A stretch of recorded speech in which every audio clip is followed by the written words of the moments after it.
So I made it to Harvard.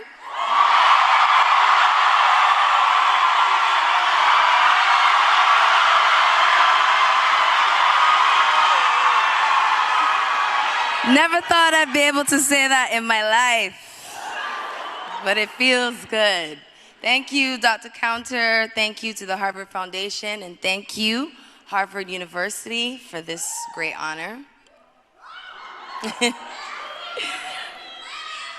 Thank you. I'm incredibly humbled by this, to be acknowledged at this magnitude for something that, in truth, I've never wanted credit for.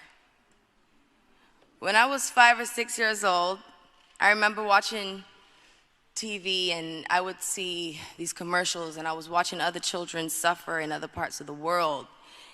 And, you know, the commercials where they, you know, you could give 25 cents and save a child's life and, you know.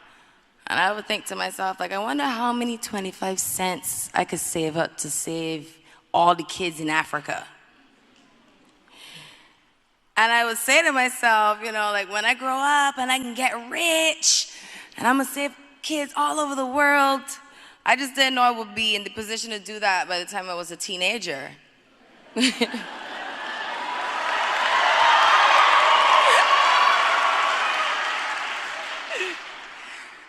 At 17, I started my career here in America. And by the age of 18, I started my first charity organization.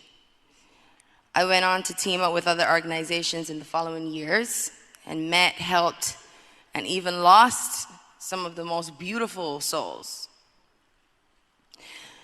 From 6-year-old Yasmina Amina, who passed away in 2010 from leukemia. Her story inspired thousands to volunteer as donors through GKMS. Fast forward to 2012, when my grandmother, the late Clara Brathwaite, she lost her battle with cancer, which is the very reason and the driving force behind the Clara Lionel Foundation.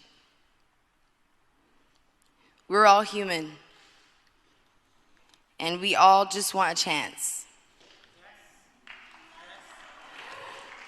A chance at life, a chance at an education, a chance at a future, really. And at CLF, our mission is to impact as many lives as possible.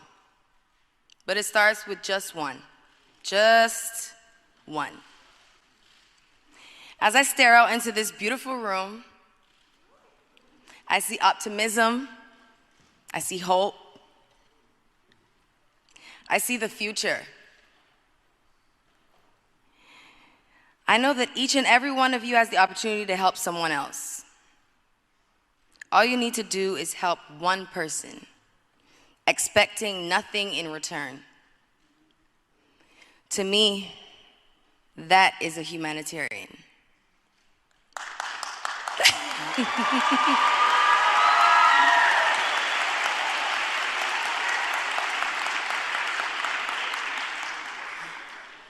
People make it seem way too hard, man.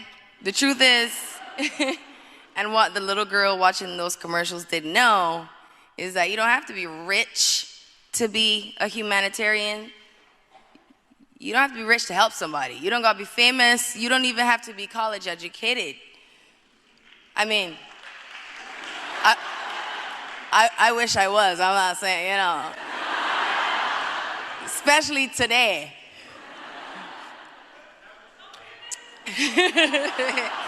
It's true, I might come back, but all right.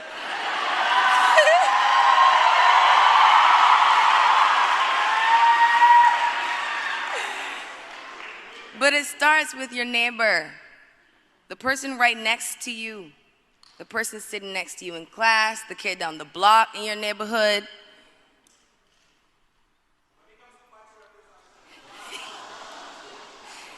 You just do whatever you can to help in any way that you can.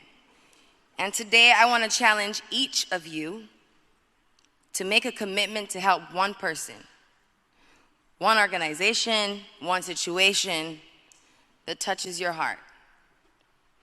My grandmother always used to say, if you got $1, there's plenty to share. Thank you, ladies and gentlemen. It was my honor.